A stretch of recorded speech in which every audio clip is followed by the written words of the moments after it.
पिता परमेश्वर का धन्यवाद हो। हम फिर से एक बार परमेश्वर के आसन के सामने आते हैं और परमेश्वर से माफ़ी मांगते हैं। परमेश्वर जो हमारा इंतज़ार करते रहता है उससे हम माफ़ी मांगते हैं परमेश्वर से कि परमेश्वर के हमने उसको फिर से अपना नौकर समझ के उसको इंतज़ार करने लगाया, फिर भी परमेश्वर हमारा इंतज़ार कर रहा है। उसके लिए मैं तो परमेश्वर को बहुत बहुत धन्यवाद देती हूँ कि परमेश्वर अपने समय का पाबंद है।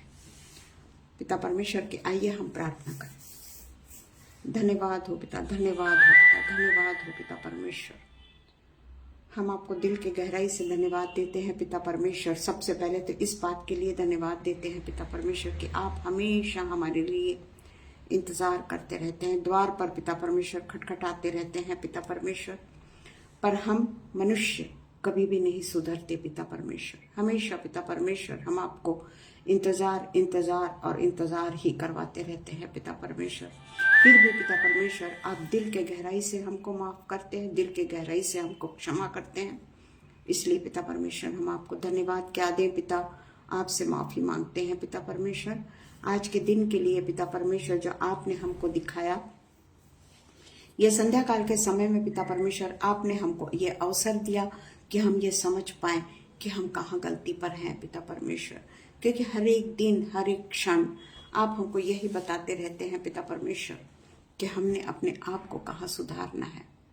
पिता परमेश्वर हम आपसे प्रार्थना करते हैं कि पिता परमेश्वर आज का जो वचन आपके लिए पिता परमेश्वर हमने पिता परमेश्वर के नाम से जो तैयारी की है उसके लिए पिता परमेश्वर आपसे प्रार्थना करते हैं कि वो वचन केवल हम सुनाने वाले ना हो, बल्कि पिता परमेश्वर उसके अनुसार हमारे जीवन में सबसे पहले हम परिवर्तन लाने वाले हो सके।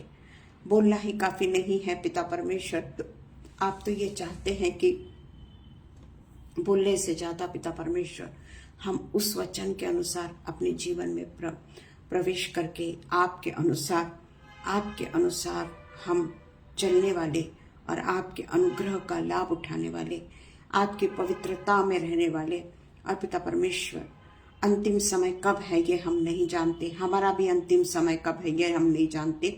और इसलिए पिता परमेश्वर एक एक क्षण एक एक पल जो आप हमारे लिए इंतज़ार करते रहते हैं, बेहतर यही होगा पिता परमेश्वर कि हम आपका इंतज़ार करें। क्योंकि पिता परमेश्वर हम जब तक आपको अपने सीने से नहीं लगाएंगे, अपने हृदय पे नहीं बुलाएंगे पिता, हमारा हृदय तो कलुषित ही रहेगा पिता परमेश्वर। सब बात के लिए हम आपको धन्यवाद करते हैं। आगरा मसीह मंडली के लिए हम आपको धन्यवाद करते हैं पिता परमेश्वर, जिन्होंने पिता परमेश्वर हमें ये मौका दिया है कि हम उनके पेज पर आकर परमेश्वर की इनायतों को याद कर सकें, परमेश्वर के अनुग्रह को याद कर सकें और परमेश्वर के लिए 2 शब्द हम बोल सके पिता। उन्होंने अपने पेज पे आने का हमको मौका दिया, उसके लिए हम उनके शुक्रगुजार हैं पिता, और हम उनके लिए पिता परमेश्वर उनके आभारी हैं पिता परमेश्वर, और दिल के गहराई से उनको धन्यवाद रूपी बलिदान उनके लिए भी चढ़ाते हैं पिता परमेश्वर। सब कुछ आपके मीठे और पवित्र नाम से मांग लेते हैं, सुनिए और कबूल करिए। आमीन पिता, आमीन।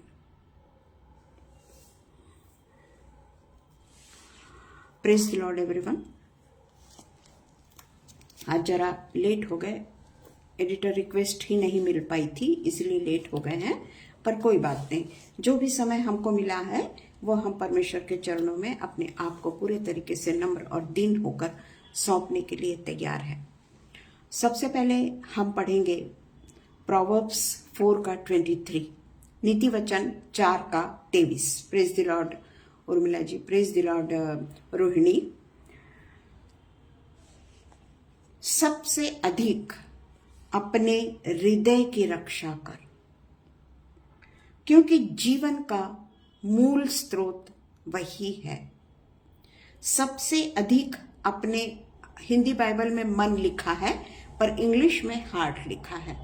सबसे अधिक अपने हृदय की रक्षा कर, क्योंकि जीवन का मूल स्रोत वही है। Praise the Lord, praise the Lord. तो हम देखते हैं कि यिर्मयाह 17 के 9 में भी यही लिखा हुआ है। यिर्मयाह 17 का 9, उसमें परमेश्वर का वचन कहता है कि हृदय तो सब वस्तुओं से अधिक धोखा देने वाला होता है, उसमें असाध्य रोग लगा है, उसका भेद कौन समझ सकता है। हृदय तो सब वस्तुओं से अधिक धोखा देने वाला होता है, उसमें असाध्य रोग लगा है, उसका भेद कौन समझ सकता है। Praise the Lord Renuka ji, praise the Lord. उसके बाद में हम फर्स्ट इतिहास 28:9 भी पढ़ लेंगे। एक ही जैसे वचन जब हम दोहराते हैं उससे हम समझ पाए कि हमारा परमेश्वर के साथ में जो हमारा मन है वो क्लियर है या नहीं है। हम परमेश्वर को जो स्तुति रूपी बलिदान चढ़ा रहे हैं वो हृदय से चढ़ा रहे हैं कि ऐसे ही चढ़ाना है करके चढ़ा दे रहे हैं। तो 28:9 कहता है, हे मेरे पुत्र सुलेमान, तू अपने पिता परमेश्वर का ज्ञान रख और खरे मन और प्रसन्न जीव से उसकी सेवा करते रहे, क्योंकि यहोवा हृदय को जांचता और विचार में जो कुछ उत्पन्न होता है उसे समझता है। यदि तू उसकी खोज में रहे तो वह तुझको मिलेगा और तुझको कभी न छोड़ेगा। यदि तू उसकी खोज में रहे, हमको वो खोजना है ऐसा नहीं लिखा है, हमारी उसने रास्ता देखना है ऐसा नहीं लिखा है। अगर हम उसको खोजते हैं, स्पष्ट रूप से लिखा है कि यदि तू उसकी खोज में रहे तो वह तुझको मिलेगा। टेक इट फॉर ग्रांटेड नहीं लिखा है, कहीं पे भी नहीं लिखा है ऐसा कि उसको हम रास्ता देखते लगा रहे हैं और उसके बाद में हम उपस्थित हो गए और परमेश्वर को बोलेंगे तू आ जा। फिर भी परमेश्वर आता है, फिर भी यीशु मसीह हमारे लिए वेट करते रहते हैं और वो आते हैं। तो हम ये देखते हैं कि आज का ये जो वचन है, सबसे अधिक तू अपने हृदय की रक्षा कर, क्योंकि जीवन का मूल स्रोत वही है। प्रोवर्ब्स 4:20 से लेके 24 तक भी हम देखेंगे। नीति वचन 4:20 से लेके 24 तक। हे मेरे पुत्र, मेरे वचन ध्यान धर के सुन और अपने कान मेरी बातों पर लगा। दुनियादारी पे नहीं। स्पष्ट रूप से लिखा है कि मेरा वचन ध्यान धर कर सुन, पूरे तरीके से एक मग्न, एक चित्त, एकता के साथ में मेरे वचन को सुन। और वचन को सुन के, एक कान से सुन के दूसरे कान से निकाल दे, ऐसा नहीं लिखा है। इसीलिए परमेश्वर का वचन कहता है, और अपना कान मेरी बातों पर लगा, इनको अपनी आंखों के ओट में ना होने दे, वरन अपने मन में धारण कर, अपने हृदय में धारण कर, क्योंकि जिनको वे प्राप्त होती हैं वे उनके जीवित रहने का और उनके सारे शरीर के चंगे रहने का कारण होती है। सबको प्राप्त नहीं होता, क्योंकि स्पष्ट रूप में लिखा है यहाँ, क्योंकि जिनको वे प्राप्त होते हैं वे उनके जीवित रहने का कारण और उनके सारे शरीर के चंगे रहने का कारण होता है। शरीर का चंगा रहना, उसका मतलब आप ये मत करिए कि हमको सर्दी ना हो, खांसी ना हो, कैंसर ना हो, कुछ भी ना हो। शरीर का चंगा रहना यानी हमारा मन अगर कलुषित है, अगर किसी के प्रति हमारे मन में अगर कोई द्वेष है, या अगर हम बदला लेने का काम कर रहे हैं, उसके बारे में लिखा है। चंगाई यानी कोई शारीरिक चंगाई के बारे में नहीं है, क्योंकि परमेश्वर ने ऐसा कभी नहीं कहा कि तुमको मैं पूरे तरीके से हर समय शारीरिक रूप से चंगा ही रखूंगा। हर समय हमारा जो ये शरीर है ये नश्वर है, आज है कल मिट्टी में मिल जाएगा, और ये शरीर में कभी कोई बीमारी नहीं होगी, या ये शरीर में कभी कोई प्रॉब्लम नहीं आएगा, या ये शरीर को कोई तकलीफ नहीं होगी, ऐसा कहीं नहीं लिखा हुआ है। तो अपने शरीर की चंगाई यानी हम अपने हृदय को किस तरीके से चंगा रखते हैं, अपने हृदय को हम किस तरीके से पवित्र रखते हैं। ये बात हमने अभी प्रोवर्ब्स में देखा। प्रोवर्ब्स 16:1 भी यही कहता है। प्रोवर्ब्स 16:1, हृदय की युक्ति मनुष्य के वश में रहती है। हृदय की युक्ति मनुष्य के वश में रहती है, वो जैसा चाहे कर सकता है, परंतु मुंह से कहना यहोवा की ओर से होता है। हम यहाँ पर आज परमेश्वर के वचन को केवल सुनाने नहीं आए हैं। हमको जो ये पेज मिलता है परमेश्वर के वचन को बांटने का, या परमेश्वर के वचन को पूरी तरीके से अंगीकार करने का, या ये वचन के अनुसार अपने आप को बदलने का, तो ये पेज के जरिए, कोई भी पेज क्यों ना हो, हम परमेश्वर को इबादत करते हैं, परमेश्वर की महिमा करते हैं, परमेश्वर का जय जयकार करते हैं। क्योंकि बाकी समय तो हम 24 घंटों में से सिर्फ 1 घंटा परमेश्वर के पास में आते हैं, बाकी 23 घंटे तो हमारे हैं, हम चाहे कुछ भी करें। परंतु परमेश्वर का वचन कहता है कि अपने हृदय से, यानी हमारा हृदय हमेशा शुद्ध हो जाना चाहिए। इस वचन के अनुसार हमारा परमेश्वर पर अगर सच्चा विश्वास है, अगर हमारा परमेश्वर पर सच्चा विश्वास है, कोई दिखावटीपना नहीं, कोई बनावटीपना नहीं, लोगों को प्लीज करने वाला नहीं, कि जिससे हमारा मतलब निकलता है उसके साथ में हम अच्छे से पेश आए, या जिससे हमारा मतलब निकलता है उसको हम आगे आगे करें, ये तो हमारा विश्वास की परिभाषा परमेश्वर के अनुसार नहीं है। स्पष्ट है, ये परमेश्वर के अनुसार ये परिभाषा नहीं है। फिर हमारा विश्वास कैसा होना चाहिए कि जो हम एक्शन ले रहे हैं वे सचमुच में हमें सही जीवन देने वाला है या नहीं। जो हम एक्शन लेते हैं, जो हम कार्य करते हैं, जैसे 6 बजे परमेश्वर का वचन अगर मुझको बोलना है, चाहे मैं कितनी भी गंभीर परिस्थिति में क्यों ना रहूं, हो सकता है कि घर में कोई होता है, ये बहुत कम होता है, पर कोई अगर अचानक एक्सीडेंट, जो भी कुछ होता है, बहुत ही रेयर होती है वो पोजीशन। क्योंकि जब हम हमारे लिए बिल्कुल समय पे पिक्चर देखना है, हम समय पे चले जाते हैं, कोई सीरियल देखना है, हम समय पे चले जाते हैं। तब हम ये नहीं कहते कि हमारा टीवी खराब है, या अगर हमारा टीवी खराब है हम इमीडिएटली केबल मैन को फोन करके अपने पास में बुला लेते हैं।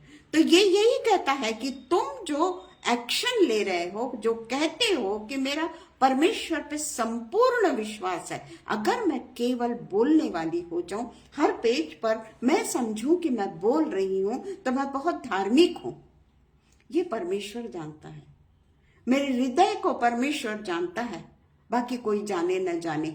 मेरा दूसरा रूप परमेश्वर को भी मालूम है, और मेरा जो अच्छा रूप है वो मैं दुनिया के सामने प्रस्तुत करती हूं, तो दुनिया मेरे लिए अच्छा ही सोचेगी।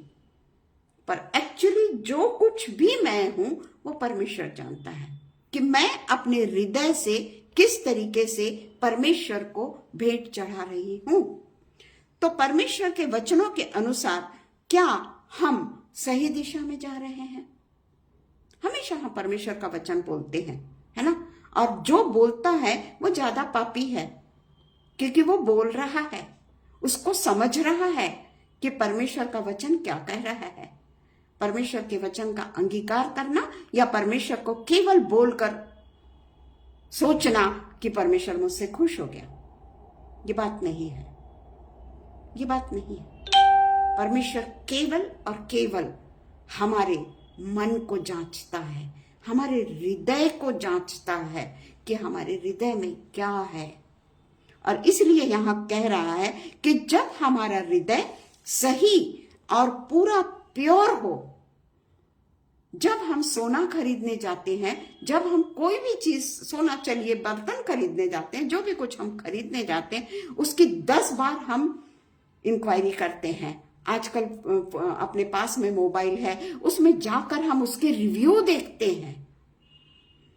किसी मनुष्य को अगर हमको बुलाना है तो उसके भी आजकल हम रिव्यू देखते हैं और तब हम उनको घर में बुलाते हैं। तो परमेश्वर के पास में अगर हमको जाना है तो इम्प्योरिटी नहीं चलेगी। पूरे तरीके से शुद्ध मन से, शुद्ध हृदय से, शुद्ध आत्मा से और शुद्धता के साथ में हम अपने परमेश्वर को रास्ता ना दिखने दें, क्योंकि परमेश्वर हर समय हर क्षण हमारे साथ में होता है। वो ना कभी हमें छोड़ता है ना कभी हमें त्यागता है। तो यहाँ पे कहीं पे भी हमको बनावटीपना नहीं दिखाना है। कोई बनावटीपना हमारे जीवन में परमेश्वर नहीं सहन कर सकता। बनावटीपना मनुष्य सहन कर सकता है, उसको नहीं समझ में आता कि मेरे मन में आज क्या चल रहा है किसी के बारे में, वो नहीं समझ पाएगा। वो समझेगा कि ये परमेश्वर का वचन दे रही है तो इसके मन में कोई बनावटीपना नहीं है। पर परमेश्वर जानता है ना, यीशु मसीह को सब कुछ मालूम है। तो इसमें यही लिखा है कि हम आज्ञाओं का, परमेश्वर ने दी हुई आज्ञाओं का सही ढंग से पालन कर रहे हैं या नहीं। सबसे मुख्य आज्ञा ये है कि तू प्रेम कर। प्रेम सबसे मुख्य आज्ञा है। प्रेम में कोई बनावटीपना नहीं, प्रेम में कोई ढोंगीपना नहीं। अगर मैं मेरे परमेश्वर के पास में बनावटी प्रेम से जा रही हूं, किसी मतलब से उसकी मैं इनायत कर रही हूं, किसी मतलब से उसको मैं जय जयकार कर रही हूं, किसी मतलब से मैं उसके साथ में प्रार्थना कर रही हूं, मेरा परमेश्वर मेरे हृदय को जांचता है। और इसलिए यहाँ पे कहा गया है कि परमेश्वर के आज्ञाओं का अगर हम सही ढंग से पालन कर रहे हैं और उसे संपूर्ण हृदय से, संपूर्ण सब कुछ अर्पण करके, हमारा जो भी कुछ बनावटीपना है, हमारा जो भी कुछ परमेश्वर को दिखाने के लिए हम ऐसी बातें कर रहे हैं, पर मेरे मन में क्या है, या अभी तक चलिए पूरा तो पुराने का समय को जाने दीजिए, पर जब से सूरज उगा है तब से लेके सूर्यास्त तक मैं कैसी रही, या मेरे मन में किस किस के लिए कपट आया, मेरे मन में किस किस के लिए बनावटीपना आया, ये परमेश्वर जानता है। अभी मैं आपके सामने हो सकता है कि धार्मिकता का वस्त्र पहन के फरीसी और सदुकी की तरह आप लोगों से बातें कर रही हूं। अगर मेरा मन खराब है तो मैं सदुकी हो गई, फरीसी हो गई। परंतु परमेश्वर कहता है कि मैं निर्मल मन को पसंद करता हूं, जिसमें कोई भी बनावटीपना न हो। हम सब एक दूसरे के, क्योंकि हम देखिए, हम ये नहीं कह सकते कि हम कम लोग हैं, मुट्ठी भर लोग हैं। ये बोलना हमारे लिए बराबर नहीं है, क्योंकि हम जानते हैं कि हमारा सच्चा परमेश्वर एकमात्र जीवता परमेश्वर है, एकमात्र जीवता परमेश्वर है। तो इसमें हमको हमारे परमेश्वर का, सबसे महान परमेश्वर के आगे हम 2%, 3% ये सब हम देखने वाले ना हो, बल्कि हम उसके महिमा को पूरे तरीके से अपने लोगों के साथ साथ में दूसरों को बांटने वाले हो सके। हम बात करते करते हम उनको बताने वाले हो सके कि यीशु मसीह की क्या शिक्षा है, उनके ऊपर थोपने वाले ना हो, बल्कि हम अपने आचरण से, हम अपने प्रेम से, हम अपने क्रिया से उनको ये बता सके कि मैं सच्ची मसीही हूं और मैं अपने हृदय को सच्चे से परख सकूं कि मेरे हृदय में कभी किसी के लिए कोई बनावटीपना तो नहीं, कोई कपट तो नहीं। अगर हो तो परमेश्वर मुझको माफ करे। चाहे हमारे साथ में लोग किसी भी तरीके से पेश आए, पर परमेश्वर कहता है कि अगर तेरा दाहिना हाथ कुछ देता है तो वो बाएं हाथ को ना पता चले।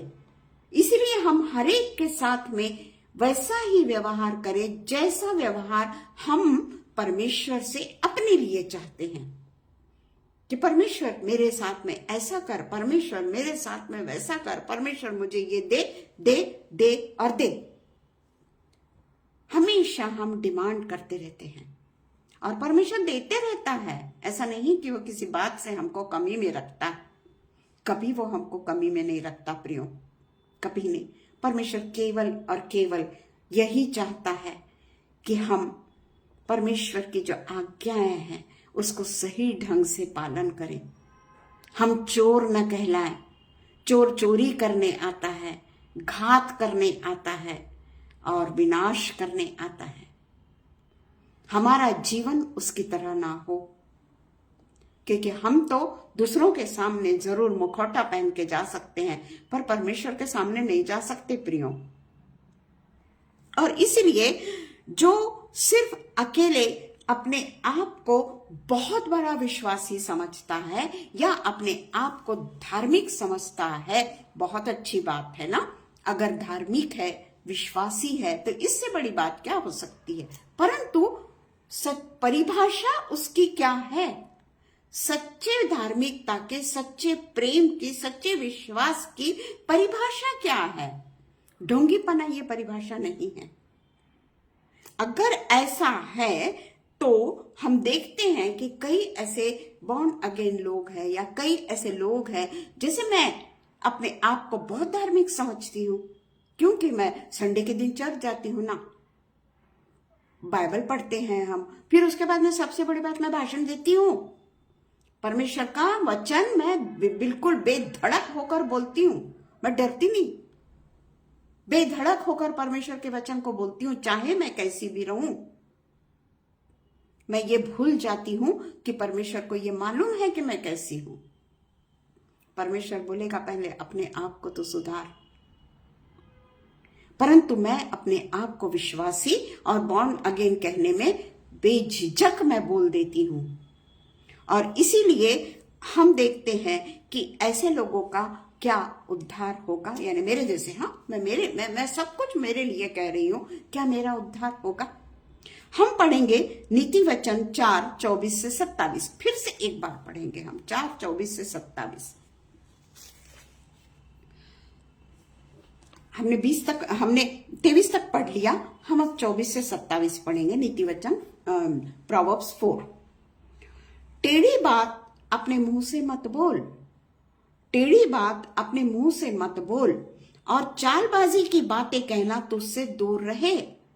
कभी भी परमेश्वर का वचन जो हमको कहता है कि किसी के भी लिए उंगली दिखाना ये गलत है, क्योंकि हम जानते नहीं कि हम पे 4 उंगलियां हैं। तो इसलिए कहा गया है कि किसी के लिए टेढ़ी बात अपने मुंह से मत बोल और ना ही उसको अपने हृदय में स्थान दे, क्योंकि ये जो हृदय है, यहां से आज हम परमेश्वर के वचन को बोल रहे हैं। हमारे मन में, हमारे हृदय में अगर कुछ है तो केवल परमेश्वर का वचन हो। और परमेश्वर का वचन कहता है चालबाजी की बातें कहना तुझसे दूर रहे। चालबाजी की बातें नहीं कहना है हमको। तेरी आंखें सामने की ओर लगी रहे और तेरी पलकें आगे की ओर खुली हुई रहे। अपने पांव रखने के लिए मार्ग को सक्षम कर और तेरे सब मार्ग ठीक हो। ना तो दाहिनी ओर मुड़ना और ना बाईं ओर। अपने पांव को बुराई के मार्ग पर चलने से हटा ले। ये इतनी सी बात भी अगर हम सीख लेना, ये 24 से लेकर 27 तक की भी बातें अगर हम सीख लेना, तो परमेश्वर हमको अनंत जीवन का अधिकार देगा प्रियो। क्योंकि परमेश्वर नहीं चाहता कि उसके पास में थोड़े से लोग आए, मुट्ठी भर लोग आए, क्योंकि सकरा है वह मार्ग और 5 कुंवारियां ही परमेश्वर के साथ में जा सकी। और परमेश्वर आने में अगर देरी कर रहा है, अब यीशु मसीह को भेजने में अगर देरी कर रहा है, इसीलिए कि हम सब बचाए जाएं, सिर्फ क्रिश्चियन लोग नहीं, क्योंकि हमसे अच्छे हिंदू लोगों का स्वभाव हो सकता है। हमको तो परमेश्वर ने सब कुछ बताया है, कैसा करना है, क्या करना है, कैसे चलना है, क्या नहीं बोलना है, क्या नहीं करना है, सब कुछ सिखाया। उसने हमको ये नहीं कहा कि तू पैसा कमा, तू लोभी है, लोभ है, तेरे को परमेश्वर का अनुग्रह तो मिलते ही रहेगा, पर तू पैसा भी कमा। धनवान का दृष्टांत हम अच्छी तरीके से जानते हैं प्रियो, हम भूले नहीं है धनवान के दृष्टांत को। तो परमेश्वर के पास में जाना, पैसा नहीं कमाना परमेश्वर नहीं बोलता, पर अगर हम पैसों के पीछे दीवानों की तरह घूमते रहे, पैसा ही हमारा सब कुछ हो जाए, हमारे पास में समय नहीं परमेश्वर संडे को चर्च आने के लिए, क्योंकि मेरी दुकान है ना, मेरे को तो जाना ही पड़ता है ना, दुकान तो मुझको खोलना ही पड़ेगा। अगर परमेश्वर मैं लोगों को बताऊंगी कि मैं क्रिश्चियन हूं, तो लोग मेरे बिजनेस में मेरे को इफेक्ट होगा, बिजनेस मेरा ठप हो जाएगा, क्योंकि जो बिजनेस मैं कर रही हूं वो बिजनेस हिंदू लोग भी कर रहे हैं, तो मेरे बिजनेस को नुकसान हो जाएगा। इसलिए परमेश्वर मैं तेरे पास में नहीं आ सकती, मैं तेरे किसी भी चीज को लोगों को मैं ये नहीं बता सकती कि मैं क्रिश्चियन हूं। क्यों? क्योंकि मेरे बिजनेस पे असर होगा, मेरे प्रमोशन पे असर होगा ना पिता। मैं अगर कहीं नौकरी कर रही हूं और अगर मैं बताती हूं कि मैं परमेश्वर की बेटी हूं, मैं क्रिश्चियन हूं, क्राइस्ट की बेटी हूं मैं, तो मुझे प्रमोशन नहीं मिलेगा परमेश्वर। किसी न किसी बहाने मेरी कॉन्फिडेंशियल खराब करके मेरे प्रमोशन को रोक दिया जाएगा। होता है, ऐसा होता है, ये बात झूठ नहीं है, पर फिर भी हमको अगर परमेश्वर के पीछे पीछे पीछे पीछे जिंदा खुदावंद के पीछे, एकमात्र जिंदा खुदावंद के पीछे पीछे अगर हमको चलना है, हमको केवल और केवल सैक्रिफाइस करना है। हर चीज का हमको सैक्रिफाइस करना है, तन मन और धन, हर चीज का हमको सैक्रिफाइस करना है। हो सकता है आज मुझे शादी में जाना है या आज मुझे किसी के पार्टी में जाना है, पर मेरा तो 6 से 7 का समय पक्का है ना। और अगर बाय द वे अगर कोई ऐसी सिचुएशन आ जाती है जो नहीं टल सकती, हम पहले ही बता दें, जो हमको न्योता देते हैं उनको हम पहले ही बता दें कि हम आज नहीं आ सकते हैं, तो वो हमारे लिए इंतजार नहीं करेंगे, वो हमारे लिए हमारा एडिटर रिक्वेस्ट नहीं भेजेंगे, क्योंकि हमने उनको पहले से बता दिया। पर क्या मेरा पिता, जब मैं उसके पास आती हूं, वो अपनी बाहें फैला के मेरे पास में खड़ा होता है या नहीं होता है? अपनी बाहों को फैला देता है या नहीं देता है कि नहीं तू अच्छी नहीं है, तू जो बोल रही है तू वैसे नहीं है, मैं नहीं आता तेरे पास। हम जी नहीं सकेंगे अगर हमारा पिता अगर हमसे दूर चला गया ना प्रियो, हम जी नहीं सकेंगे।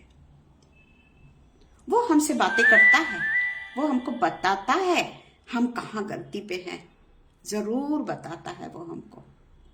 हम ही हैं जो उससे आंखों को चुरा लेते हैं। इसीलिए कई लोग परमेश्वर के वचन की गलत शिक्षा देते हैं।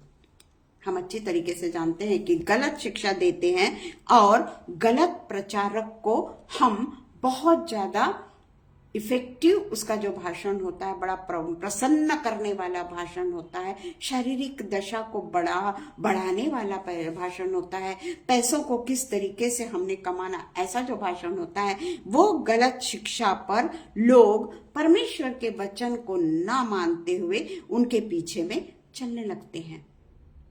क्योंकि हमारे बाइबल में कभी भी हमको ये बातें नहीं लिखी है कि प्रॉस्पेरिटी तेरे को कैसे प्रॉस्पेरिटी परमेश्वर के दान के बारे में प्रॉस्पर होना जरूरी है, पर परमेश्वर ने कभी भी अपने प्रॉस्पेरिटी इन द सेंस या जगिक उसके बारे में नहीं कहा।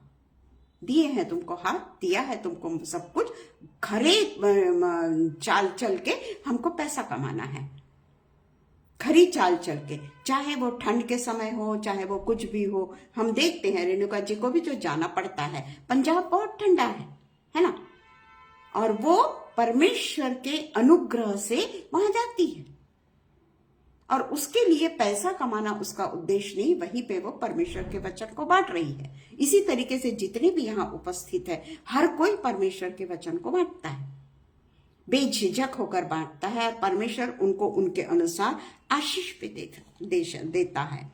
हम देखते हैं कि जो परमेश्वर के वचन को बोलता है, जैसे हम परमेश्वर के वचन को बोल रहे हैं, तो कोई हम पंडित नहीं हो गए, बहुत बड़े इवेंजलिस्ट नहीं हो गए, हम एक साधारण से अपने आप को बहुत ज्यादा बुद्धिमान ना समझते हुए, परमेश्वर जैसा हमको चलाना चाहता है वैसा हम चले, परमेश्वर का वचन जैसा हमको घुमाना चाहता है वैसे हम घूमे।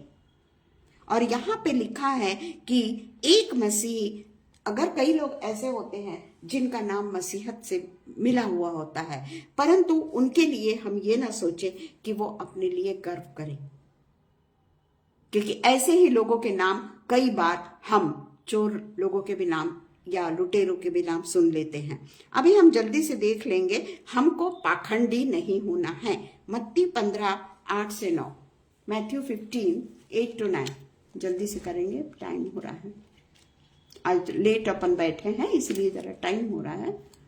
मत्ती 15:8-9, 15:8-9। हे लोगों, ओठों से तो ये लोग ओठों से तो मेरा आदर करते हैं, पर उनका मन मुझसे दूर रहता है, और ये व्यर्थ मेरी उपासना करते हैं, क्योंकि मनुष्य की विधियों को धर्मोपदेश करके सिखाते हैं, मनुष्यों की विधियों को धर्मोपदेश करके सिखाते हैं। जैसे मैंने कहा, किस तरीके से हमको पैसा कमाना है, क्या करना है, क्या नहीं करना।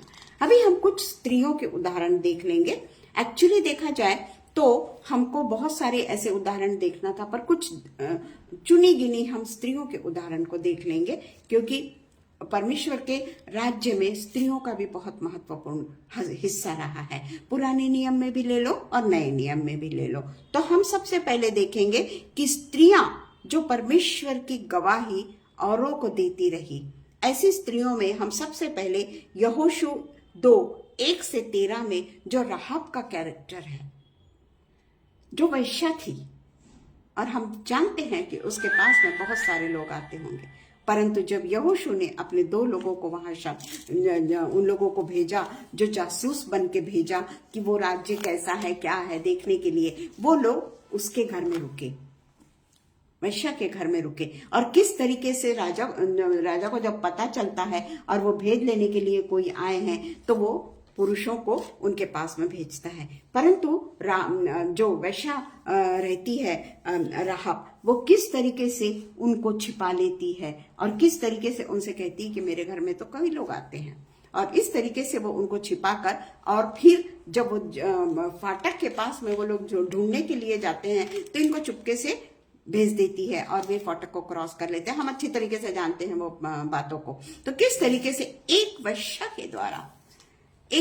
के द्वारा परमेश्वर ने उससे काम करवाया, परमेश्वर ने उसका पूरे तरीके से उसका उपयोग किया, और वही वैश्या हर जगह उसका नाम यही आया कि राहाब का वैश्या करके ही नाम आया। तो हम देखते हैं यही नाम उसका मत्ती में पूरे तरीके से बदल जाता है, और बोआज और सलमोन और राहाब से उसकी शादी यहाँ पर हो चुकी है, और वो राहाब वैश्या करके नहीं लिखी गई है, उसकी शादी सलमोन से होती है। और हम देखते हैं मत्ती 1:5 में लिखा हुआ है, और उसको बोआज उत्पन्न होता है, एक पवित्र जन, एक अच्छा व्यक्ति, सर्वसंपन्न व्यक्ति, परमेश्वर से घबराने वाला व्यक्ति।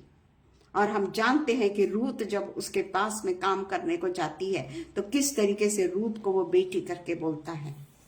और उसके बाद में हम जो भी कैरेक्टर उसके आगे हम जानते हैं कि रूत के साथ में उसकी शादी होती है। और हम देखते हैं कि सलमोन व राहाब से बोआज उत्पन्न होता है और बोआज और रूत से ओबेद उत्पन्न होता है। ओबेद से ईशै का पिता यानी दाऊद का दादा उत्पन्न होता है। और इस तरीके से हम देखते हैं कि दाऊद की वंशावली जो यीशु मसीह के जिसमें चली आ रही है वो राहाब वेश्या के इसमें से चली आ रही है। उसे बाद में बाइबल में वेश्या करके संबोधन नहीं किया गया। यानी जब उसने परमेश्वर के लोगों को शरण दी उसके बाद से शायद उसने वो काम छोड़ दिया होगा और परमेश्वर के पीछे पीछे चली गई होगी। हम उसके आगे के कैरेक्टर को नहीं जानते, पर मत्ती में जो उसका सिर्फ राहाब वर्णन है और उसका जो सलमोन से शादी होती है और उसको बोआज नामक पुत्र परमेश्वर उसे देता है। उसके बाद में हम रूत के बारे में भी देखते हैं। उसमें चैप्टर 2, 3, 4 हम अच्छी तरीके से जानते हैं रूत का कैरेक्टर। उसके बारे में हम ज्यादा नहीं बोलेंगे, पर हम ये बताना चाहते हैं कि हम अगर परमेश्वर की संगति में रहना चाहते हैं तो किस तरीके से अपने आप को बदलना है हमको, क्योंकि हम भी एक स्त्री हैं, हम भी एक स्त्री हैं। और हमको ये जो पेज जो चलाते हैं वो भी एक यानी भाई के साथ में वो बहन भी पेज चलाती है, वो भी तकलीफ में आती, वो भी कई बार बहुत सारे तकलीफों से गुजरती है। और रात को 10 बजे वो अपने प्रोग्राम को बराबर करती है, चाहे कुछ भी रहो, ठंडी रहो, गर्मी रहो, बरसात रहो, वो बराबर करती है। तो ऐसे कैरेक्टर से हमको क्या सीखना है कि अपने नींद को खराब करके, अपनी नींद की परवाह न करते हुए जो 10 बजे से 10:30 बजे तक वो बोलते हैं। और भी ऐसे कैरेक्टर्स हैं जो परमेश्वर की स्तुति के लिए कई स्त्रियां परमेश्वर के वचन में लवलीन रहती है। उसके बाद में हम देखते हैं एस्तेर, हन्ना के बारे में तो क्या कहना। एस्तेर जो रानी थी किस तरीके से राजा को अपने लोगों के लिए कैसे ये करती है, उपवास करती है, प्रार्थना करती है। और वो उपवास और प्रार्थना का उपयोग वो अपने लोगों को बचाने के लिए करती है। मेरी और मगदलनी इसको कौन भूल सकता है, जिसने सबसे पहले यीशु मसीह को अपनी आंखों से देखा, तीसरे दिन मरे हुए में से जीता हुआ देखा। उसका सबसे पहले भोर होते ही, तड़के ही वो ग्रेव पे चली गई, क्योंकि तीसरा दिन था। परंतु वहां वो यीशु मसीह को पहचान नहीं पाती है और माली समझती है। पर फिर यीशु मसीह जब बताते हैं तो वो उनका सारे बिना डरे हुए, भागते हुए वो चेलों के पास में जाती है। सबसे पहले यीशु मसीह को जीवित देखने वाली स्त्री थी,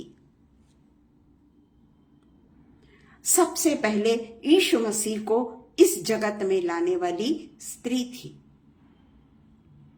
हम ये अच्छी तरीके से जानते हैं।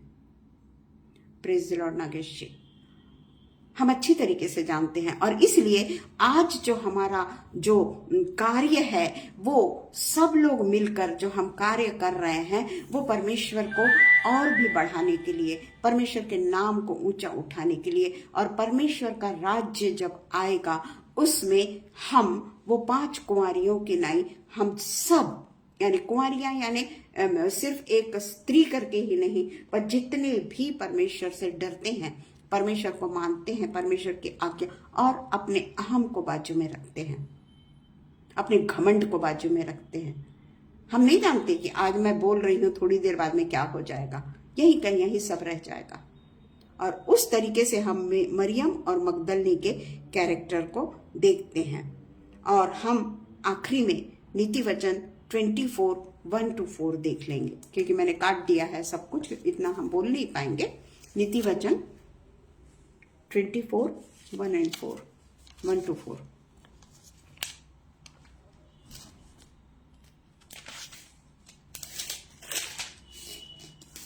बुरे लोगों के विषय में डाह न करना। स्पष्ट है, बुरे लोगों के विषय में डाह न करना और न उनकी संगति की चाह रखना, क्योंकि वे उपद्रव सोचते रहते हैं और उनके मुंह से दुष्टता की बात निकलती है। घर बुद्धि से बनता है और समझ के द्वारा स्थिर होता है। ज्ञान के द्वारा कोठरियां सब प्रकार की बहुमूल्य और मनोहर वस्तुओं से भरी रहती है। परमेश्वर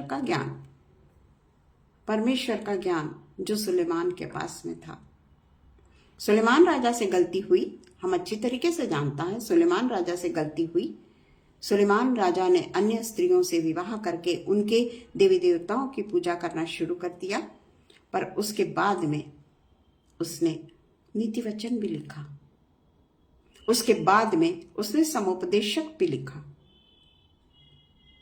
तो हम जो परमेश्वर के मार्ग पर चलते हैं, वे परमेश्वर के मार्ग पर चलते हुए कई बार ऐसी परिस्थिति आती है कि हमारे मन में थोड़ी सी क्या करना चाहिए, रिवेंज लेने की भावना आ जाती है। अगर हमारे मन में थोड़ा भी अगर ये भावना आ गई तो परमेश्वर हमें माफ करने को तैयार है। उड़ाऊ पुत्र की तरह वो फिर से हमको गले लगाने को तैयार है। उड़ाऊ पुत्र को जिस तरीके से परमेश्वर ने फिर से उसके जीवन को बचाया, वो एक उड़ाऊ पुत्र, एक हमारे लिए वो कैरेक्टर बाइबल में लाया गया है कि हमको कैसे रहना है, हमको क्या करना है, हमको किस तरीके से अपने जीवन को जीना है। हम नहीं जानते कि हमारा अंत क्या है, हम नहीं जानते कि हमको किस तरीके से और परमेश्वर के और नजदीक आना है। ज्यादा से ज्यादा समय हमको परमेश्वर की ही सेवा में गुजारना है। आइए हम प्रार्थना करें।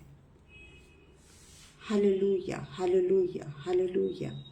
धन्यवाद हो पिता, धन्यवाद, धन्यवाद, धन्यवाद, धन्यवाद, धन्यवाद करते हैं पिता परमेश्वर इस पवित्र संगति के लिए। पिता परमेश्वर, हम आपको बहुतायत से धन्यवाद देते हैं पिता कि आपने हमको यह संधि दी है पिता परमेश्वर कि आज हम आपके नाम को लेकर पिता परमेश्वर पिता परमेश्वर ऐसे मार्ग को देखना चाहते हैं पिता परमेश्वर, जो मार्ग पिता परमेश्वर राहाब को प्राप्त हुआ, जो मार्ग पिता परमेश्वर मार्था, मरियम, मगदलिनी को प्राप्त हुआ, रूथ को प्राप्त हुआ। ऐसे कई बाइबल में कैरेक्टर्स हैं पिता परमेश्वर। रई स्त्रियां भी है बाइबल में पिता परमेश्वर, जो परमेश्वर की सहायता और मदद के लिए अपने पैसों से उसकी मदद करती थी पिता परमेश्वर।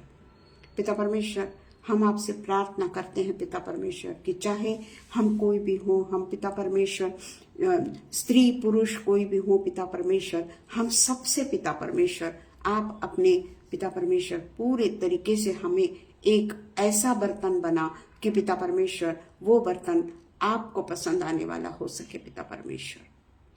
वो पिता परमेश्वर उस तरीके से हम आपकी सेवा करने वाले हो सके पिता परमेश्वर कि आपको पिता परमेश्वर हमेशा हमारे लिए एक कहना चाहिए आशीष देने का पिता परमेश्वर, आप हमको आशीष देंगे, बहुतायत से आशीष देंगे और वो आशीषें देंगे जो स्वर्गीय राज्य की आशीषें हैं पिता।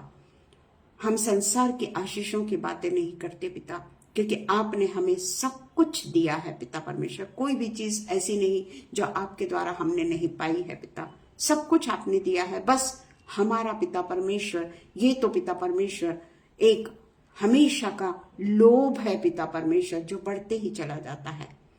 हम जो मांगते हैं वो आप हमको देते हैं, पर हम कभी भी संतुष्ट नहीं होते।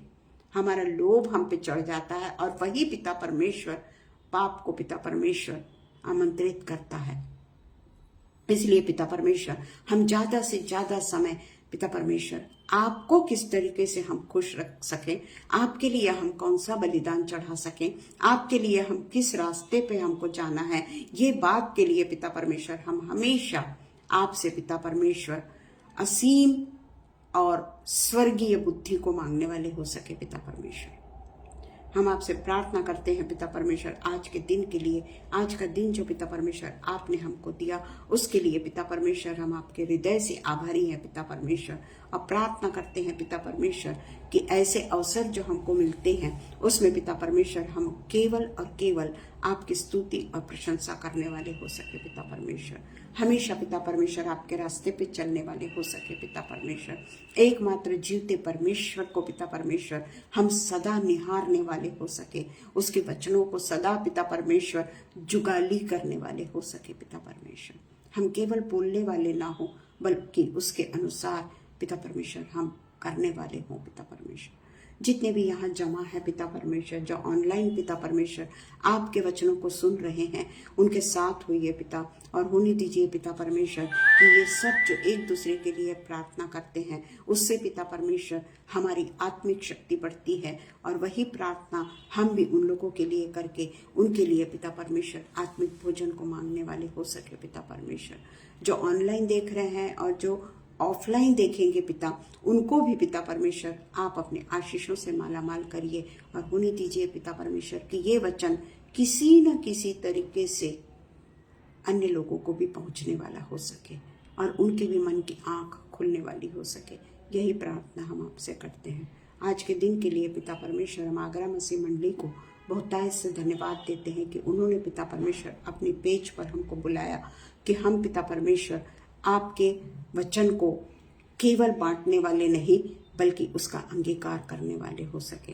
हम पिता परमेश्वर शबनम का और अनुपम भैया का दिल से धन्यवाद करते हैं और उन्हें पिता परमेश्वर सारी आशीषें मांगते हुए कि प्रार्थना को हम हमारे उद्धारक यीशु मसीह के नाम से मांग लेते हैं। सुनिए और कबूल करिए। आमीन पिता, आमीन। धन्यवाद हो सबको। Praise the Lord.